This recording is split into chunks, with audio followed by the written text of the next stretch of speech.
Au lieu de chercher, je vais laisser faire à la nature. Ça me semble mieux. Donc du coup, bah, par exemple, voilà, cette fierté. Et pour aller un peu plus loin derrière. La fierté de celui qui devrait ressentir l'équivalent de honte.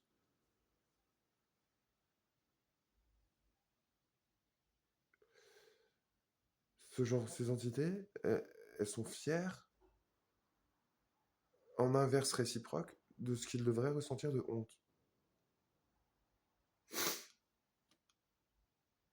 Ils se sentent insultés parce que juste tu dis certains de leurs actes.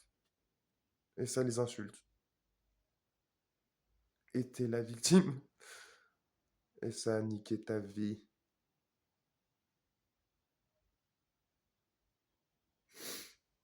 Ben, la boîte de Pandore, elle est ouverte et je lui ai arraché la boîte complètement pour être bien sûr qu'elle soit bien de Pandore. Hmm. Donc le mec, il fait 3 fois ma taille, il m'a déjà monté en l'air plusieurs fois. Il regarde dans mes yeux, il me fait baisser les yeux. Évidemment que je baisse pas, j'ai tout approuvé. La preuve, même malgré ça, on m'a traité comme la dernière des merdes. Pour quelle raison véritable en vrai? Quel est le motif pour lequel vous avez niqué ma vie?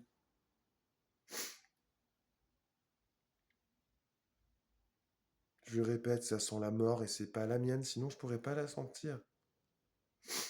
Mais peut-être c'est très métaphorique aussi, parce que moi je veux que ça vieillisse, ça. Je veux dire, j'ai presque été pas très heureux quand j'ai appris que Jean-Marie pétait. Jean-Marie, depuis quand tu veux que je l'appelle ça? Euh, le gros porc, désolé les cochons.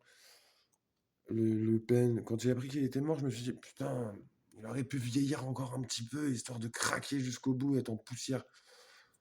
Que la sénescence le bouffe,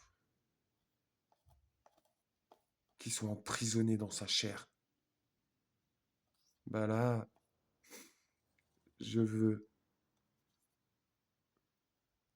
passer par le constat, pas la réflexion, hein, c'est pas la peine. Je les ai toujours trop surestimés au sujet du bon sens. Donc, faut pas leur demander de réfléchir ou de se remettre en question spirituellement ou quoi, c'est pas la peine. Mais par contre, le constat. Le constat, ta gueule, c'est un constat.